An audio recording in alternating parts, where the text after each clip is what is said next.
Hey everyone, so this is number 2 in my Christmas series. I thought it would be fun to do a shaped card. So I grabbed this fabulous stamp from a stamp set by Stampin' Up! Called Daydream Medallions. And there's also a framelit that goes with it that is called Floral Frames. So let's go ahead and make a shaped card. So to do that, I grabbed a piece of very vanilla cardstock, or just grab whatever cardstock you have that coordinates with the paper that you're going to use. So this is 10 inches by 7 inches and scored down the middle at 5. So if you were going to make a 5 by 7 card, this is what you'd want. But of course, we're going to turn this into a shaped card. So I wanted to stamp something on the inside of my shaped card first, because it'll be a lot easier to do it now rather than trying to readjust with the Stamp-A-Majig later. So I'm going to flip my image over, and I'm going to grab some Summer Sky Memento ink and go ahead and ink up my stamp. And we'll just kind of tap and twist to make sure we get all of that stamp inked up. Okay, that looks good to me. And we'll flip this over and we're going to do our best to kind of center this.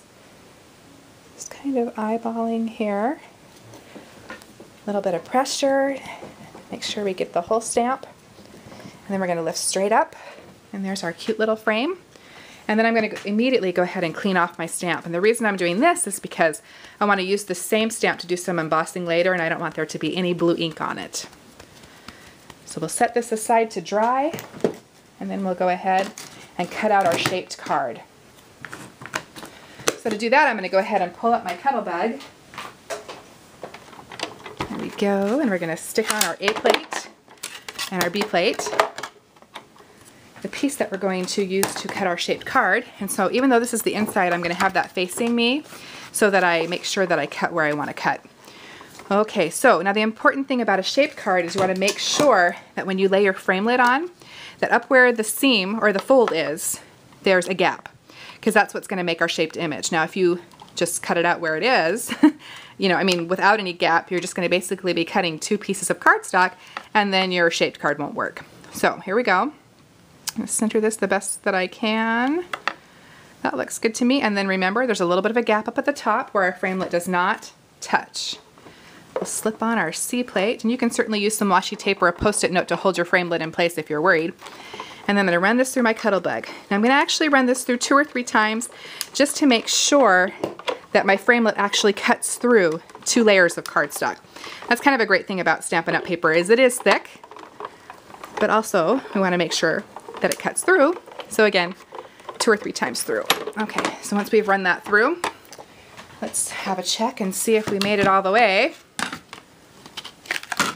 Oh, looks like we made it. Yay! I'll framelit aside here. Okay, and so then you're going to look at this and go, ah, what about that? How are we going to fix that?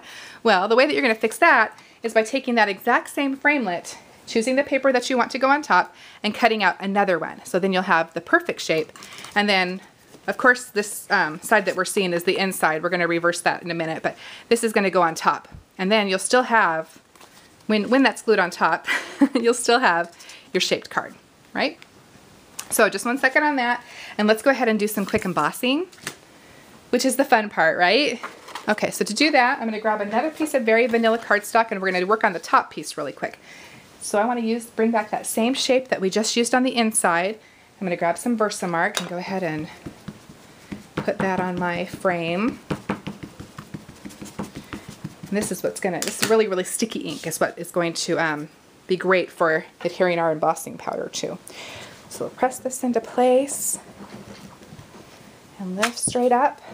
And we'll set that aside and go ahead and grab another image to put in the middle. And I'm going to use this penny black stamp, which is called The Night Before. Love Mimi, you know she's my favorite. And it's going to go in the center. So of course you can't see what I've embossed right now, but when we add that silver embossing powder, the magic will start to happen. Okay, so I'm going to center this the best that I can and kind of put it just a little bit low. And make sure we give some good pressure that our whole image gets on there. Lift her straight up, and that looks good. And then before we add embossing powder to that part, let's do a little bit of embossing on the inside piece. So I want to just run a little sentiment down here at the bottom. Grab my Embossing Buddy, which I didn't do it on my outside piece, so hopefully we won't have too much of a problem as I missed that step. That's an important one when you're doing embossing. Gets all the oils and little other things on the paper off. Actually, you know what? Oh, did I get it good? I'm just going to double check, because when you have already inked on something, that ink can be wet. So I want to make sure that it's not wet before I add another ink, because we really don't want that embossing powder sticking where we don't want it to stick. Okay, there we go. And the real test, of course, will be when we add our embossing powder to see how we did. So I have a piece of folded cardstock just to let my embossing powder fall onto. There we go, that looks pretty good. Looks like we need to take a paintbrush and just hit one little spot up here at the top. Remove that excess. That looks good to me.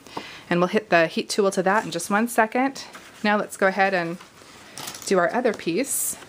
Throw this back into the container. I don't want to take any chances on hitting this, so I'm going to move it over to the side. Okay, and so here's our front piece, and we'll go ahead and hit some embossing powder on that. Little tap tap, looks like I got lucky. And there's only one little straggler here, right in the middle, that I'm going to grab. Be a touch by her mouth. Otherwise, that looks pretty good to me, ready to emboss. So let's put the rest of our embossing powder back into our container. This stuff makes a mess, so make sure you keep it controlled and clean up as you go. Trust me, you'll be a lot more happy than when you accidentally spill this all over your workspace and it just gets everywhere. Okay, so let's emboss our pieces. I'm going to go ahead and grab my embossing tool. Grabbing one made by Stampin' Up. I love this one because it has 2 settings. The first one is basically just like a hairdryer, so if you just need to dry something, it's great. But if you want some heat, then you would set it to setting number 2, which is what we're going to use for embossing.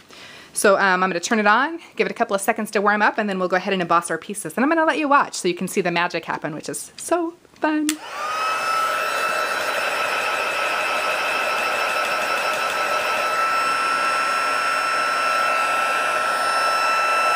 Okay, here we go. And watch it start to melt.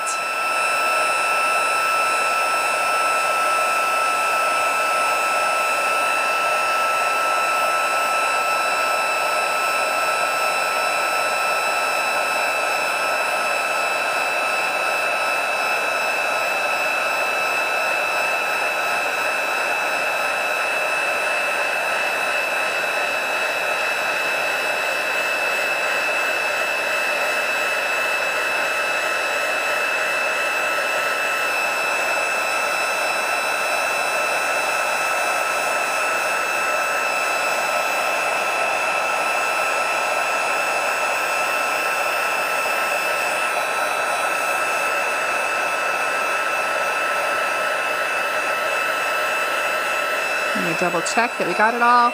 Give it a quick little check in the light. Looks like we got that. Let's go ahead and grab our sentiment on the inside and heat that up.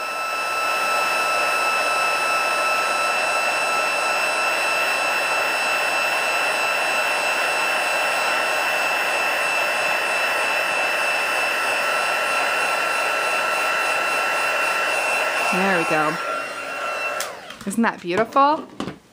Okay, so now we want to go ahead and cut out our embossed piece. I don't know how well you can see that, but embossing is just so beautiful and so elegant, and just a really simple way to make something that you've made just look so fabulous. So let's go ahead and cut this out. So I'm going to set aside my piece that we just did on the inside and pull back up our Cuttlebug. And then we used the largest framelit. Now we're going to go ahead and use 1 framelit size down. So we're slipping in our A and our B, the embossed piece that we just did, and we're also going to grab the next size up framelit. So here that is. And now I'm just going to use those little dots on here at the top to line up my framelit. Okay. Oops, you know what? It looks like I missed a little spot.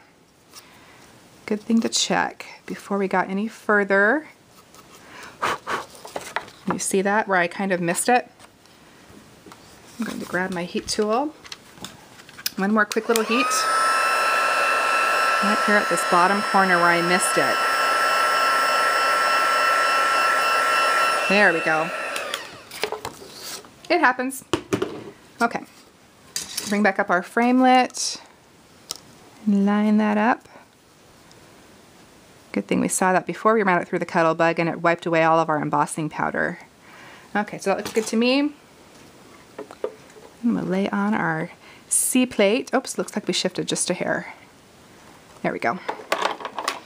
And we'll run this through. And then I'm going to run it back towards me. Not that we need to run it through twice, it's just easier to get out. Okay. And then let's see if we made it.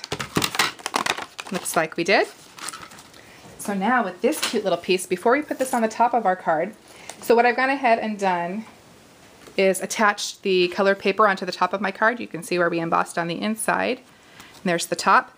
And then I'm going to grab this piece, and I also want to add just a little bit of ink on the outside of this to kind of pull it in together. So to do that, I'm going to use a sponge dauber. While I'm looking for that, I want to tell you a fun little story here. I might have to grab one out of my drawer. One of the favorite Christmas stories in my family is about my mother. Now, my mother absolutely loves Christmas, and she gets so excited, and she's also kind of known for being a bit of a peeker, and she has kind of a history of peeking. In fact, when she was about 7 or 8 years old, her mom and dad told her that she had to stay in bed until 7 o'clock. She couldn't get up until then. And so, oh, she was just dying, laying there in bed on Christmas morning, wanting to get up so bad. Well, she runs in to her parents' bedroom and she says, "Mom and Dad, it's time to get up. It's 7 o'clock. And my grandma looks at her and says, "How do you know what time it is?" And she says, "Because Santa Claus brought me this new watch." So my mom, the ultimate peeker, had gone out and looked at all her presents while everybody else was sleeping. That always kind of cracks me up. But I love that she loves Christmas so much that she gets so excited. It makes it fun for me and my family, for all the grandkids, to just get caught up in her fabulous excitement. And I think it's genetic on her part, you know, because her mom was born on Christmas Day. In fact, they named her Mary Carol. Isn't that sweet? So there's my little Christmas moment. Okay, so let's go ahead and attach this to our card. So make sure you know where the top is. And I think I'm going to go ahead and just pop dot this up. Grab some dimensionals and add these to our little piece here. And this is a great card because this one can go in the mail easily. They're not going to charge you any extra postage to do this. Little tiny bit of a pop-up because there's not going to be any gems or jewels or anything on here. We're just keeping it very simple. Let's pull these off. Add it to our card. Did I get them all? Looks like it. Again, making sure I have the top. And we'll center this on. There we go. Very cute, simple and elegant shaped Christmas card. Now another variation that you could do is try it with another color, like purple. Who doesn't love purple? You could do one in a cute little purple from that same pattern pack. I used another Graphic 45 pack and made one that was a little more traditional for those of you who like the red and green all the time, which is absolutely beautiful. And this one, I cut this shape out twice, once in the vanilla, once in just a green one, and I turned it just a little so I could have an alternating shape. So cute, huh? And then I also, if you want to do one that's going to be attached to a card, for example, you could add some jewels or dimensionals and do a solid card base, which is also very sweet. Find your favorite ornament stamp and emboss that in the middle. But if you're adding this to a tag, you could add a little bit of ribbon, which also makes it easy to hang it onto a Christmas tree afterwards. So anyhow, so there's a couple of great ways that you can use this fun shaped card. So thanks for watching, and I hope you have a fabulous day. Thanks. Bye.